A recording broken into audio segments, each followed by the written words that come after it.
এটা অনেক এক্সাইটিং ছিল আমাদের জন্য এবং হামজার জন্য, কারণ সে আমাদের দেশে এসে সে অনেক ব্যস্ত ছিল, বিজি ছিল। গতকালকে আমাদের সাথে সে অফিসিয়ালি ট্রেনিংয়ে অংশগ্রহণ করে। ডেফিনেটলি এটা আমাদের জন্য একটা ভালো ব্যাপার এবং ভালো দিক। সে ফিট আছে, আমরাও ফিট আছি। আমার কাছে মনে হয় এটা একটা পজিটিভ ব্যাপার। এখানে অনেক পজিটিভ ব্যাপার আমার কাছে মনে হয় আমরা গ্রহণ করেছি। এখন পর্যন্ত আমরা ওইটা নিয়ে কোনো ডিসকাশন করিনি, কোচেও করেনি আমাদের সাথে। আর আমাদের সময় আছে, দেখেন আজকে 20 তারিখ, আমাদের আরও 4 দিন সময় আছে। তো অবভিয়াসলি আমার কাছে মনে হয় কোচ আমাদেরকে এই ব্যাপার নিয়ে কথা বলবে এবং ভিডিও সেশন করবে, অবশ্যই আমাদেরকে জানাবে। আমার কাছে মনে হয় সে দেখেন খেলার মাঝে আছে এবং খেলতেছে, রেগুলার খেলতেছে। তার ফিটনেস নিয়ে তো আনডাউট, তার fitness world class fitness definitely দেখেন। আর আমার কাছে মনে হয় একটু শিলংয়ে আমাদের খাপ খাওয়াই নিতে একটু সময় লাগবে, কারণ এর জন্য আমার কাছে মনে হয় 4 দিন আগে আমরা যাচ্ছি। তো আশা করি সেই জায়গায় যে আমাদের ফাইনাল যেই ট্রেনিং সেশনগুলো আছে সেইখানে আমাদের খাপ খাওয়াইতে হবে অ্যাজ সুন অ্যাজ পসিবল। তাহলে আমার কাছে মনে হয় যে আমাদের সবার দেখেন এটা কিন্তু আমাদের দেশের এবং আমাদের খুবই ইম্পর্টেন্ট ম্যাচ।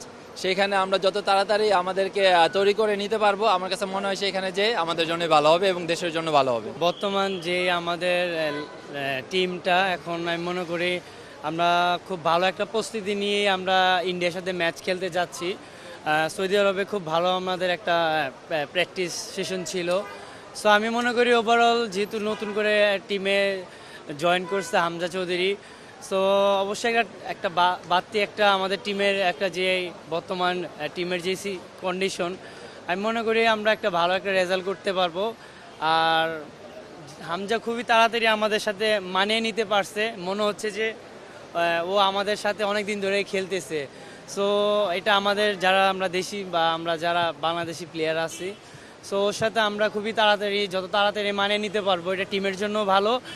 আর ও আমাদের সাথে খুব ভালোভাবে মানিয়ে নিতেছে, যেটা পজিটিভ একটা সাইড টিমের জন্য। আর ইন্ডিয়ার সাথে আমরা অবশ্যই চাবো যে একটা নতুন বাংলাদেশ হিসাবে খেলতে, যেহেতু নতুন করে হামজা চৌধুরী আসছে।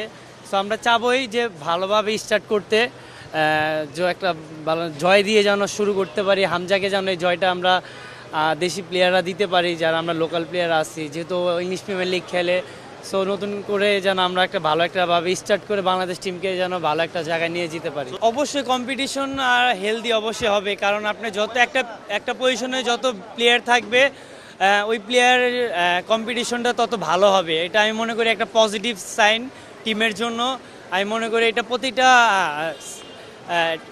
পজিশনে কম্পিটিশন থাকা উচিত, এটা টিমের বেটারমেন্টের জন্য আমি মনে করি ভালো। ড্রেসিং রুমের এনভায়রনমেন্ট অবশ্যই ভালো ছিল, কারণ আপনি একটু আগেই বললাম যে ও আমাদের সাথে খুব ইজিলি মানিয়ে নিতে পারছে, যেটা একটা টিমের জন্য আমি মনে করি একটা পজিটিভ সাইন। আর নর্মালি ও অনেক দিন কখনো বাংলাদেশে আসেনি বা বাংলাদেশ হয়ে খেলেনি। সো আমি মনে করি ভালো একটা টিম বন্ডিং হিসেবে আমরা ভালো কিছু করতে পারবো।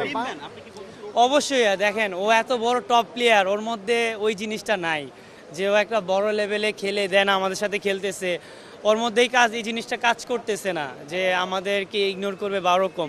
সো আমি মনে করি খুব একটা ভালো মনের মানুষ, যেটা আমি মনে করি আসলে একটা প্রত্যেকটা মানুষের থাকা উচিত। ফুটবল জিনিসটা তো কোচের প্ল্যানিং অনুযায়ী আমরা খেলি।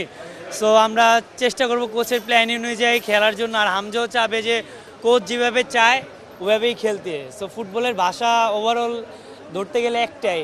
সো ও যেটা কোচ বলবো ওইটা করবে, আর আমরাও কোচ যেটা বলবো ওইটাই করবো। হামজা বাংলাদেশে আসছে, এটা বাংলাদেশের ফুটবলের জন্য খুবই একটা পজিটিভ সাইন। দেশের ফুটবলের যে একটা নতুন করে একটা জাগরণ সৃষ্টি হয়েছে, যেটা হামজা চৌধুরী আসার পর, এটা আমি মনে করি এটা ফুটবলের ফিউচারের জন্য ভালো।